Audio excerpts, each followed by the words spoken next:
George Wendt has served the largely rural and very Republican-leaning McLean County Board District 3 for 14 years. In an unusual event, Wendt faces a primary challenge from Brian Loeffler, a farmer in the southern and western part of the county.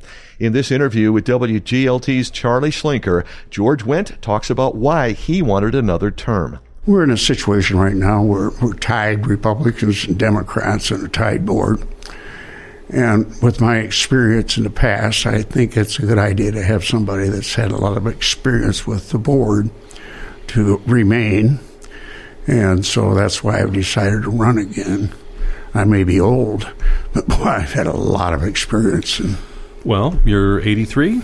Yes, I guess that's right. Is age an issue? I hope not. I don't have my thumb on the nuclear button, so I don't think it's that big a thing. You had some health challenges. You overcame cancer.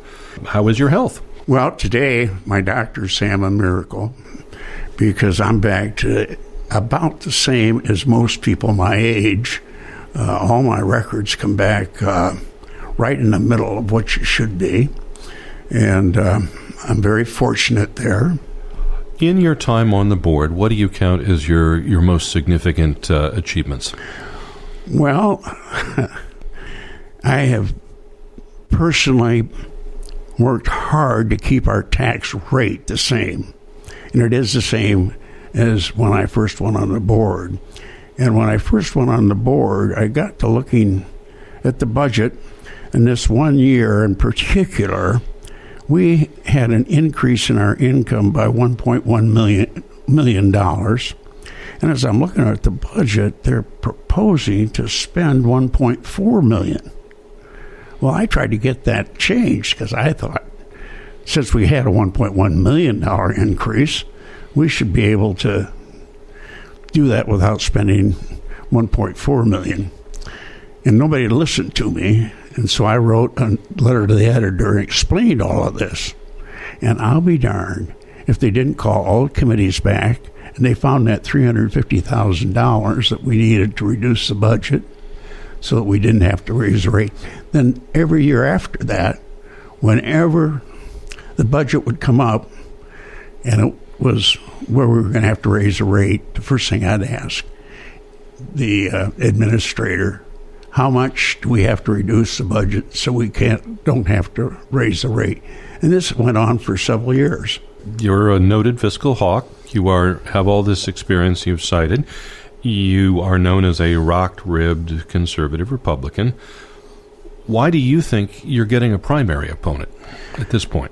I don't really understand it because obviously my district's conservative. And my biggest thing that I would like to have him answer very simply is what votes that I have made would he vote differently? Because I think basically the majority of my constituents, I think, like the votes that I have made. His announcement of candidacy included statements to the effect that he believes that many people in this rural district don't feel as safe today as when they grew up, and that budget constraints have resulted in slower police response times, slower sheriff's response times. Do you think that's the case? I don't really have gotten that message back from the sheriff's office. And how about the voters in the district? Well, no, I have not had any response from the district to that. But throughout the 14 years that I've been on the board, I have supported anything and everything that the sheriff wanted. And we try to, in this thing, is to keep our sheriff up to date on whatever he needs. And that's really why I want to stay on this board, because I want to keep McLean County prosperous and safe. Since you came to McLean County, the makeup of the board has shifted to a more urban representation than rural representation. How important is your voice to balance city and rural interests? Well, I think we need what we really need is more Republicans on the board so that we can make sure that our county stays conservative.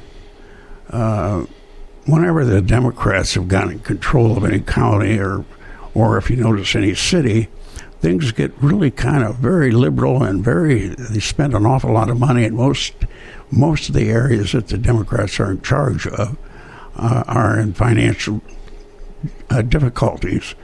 And of course, McLean County right now, we're in good shape, and I'd like to see us stay in good shape. It's unlikely, though, that the county will return to the days of a significant Republican majority. How will you, if elected again, work with Democrats so that the traditional environment of comity is preserved? Well, as long as they put up things that are positive for the county, I would vote with them. But when it is a negative thing for the county, of course, I'll stand up, even if it's just myself or one or two of us, to at least get out to the public what's going on. This is one of the things that every once in a while, and I agree with these people, it's somewhat difficult to voice your concerns at the board or at meetings, and I think we should kind of open that up a little bit, make it easier. In what way? I mean, there is a public comment period on issues. How would that work in a practical sense? Here's what I think we should look at. See, right now you have to apply 24 hours ahead of time and stuff. So I think we should really look at the fact that maybe we could just have people sign up just before our meeting, like our meeting's at 5 o'clock, and if they got there at 4:30 or 5, they could sign up. By the time an issue gets to the full board, though, it's already been through a committee process, and a lot of the hard work of assessing any policy proposal is done in committee. Should people be going to committees more? Oh, absolutely. If you have an issue and want to address it, yes, your best thing is to address the committee, go to their meetings, but the same rules apply, is that you have to apply so far in advance, where I think we should let up on that and make it very easy for them to actually come and talk. That's George Wendt, one of the Republican primary election candidates for McLean County Board District 3. He spoke with WGLT's Charlie Schlenker. The other candidate in that race is farmer Brian Loeffler. He has not responded to numerous WGLT requests for an interview.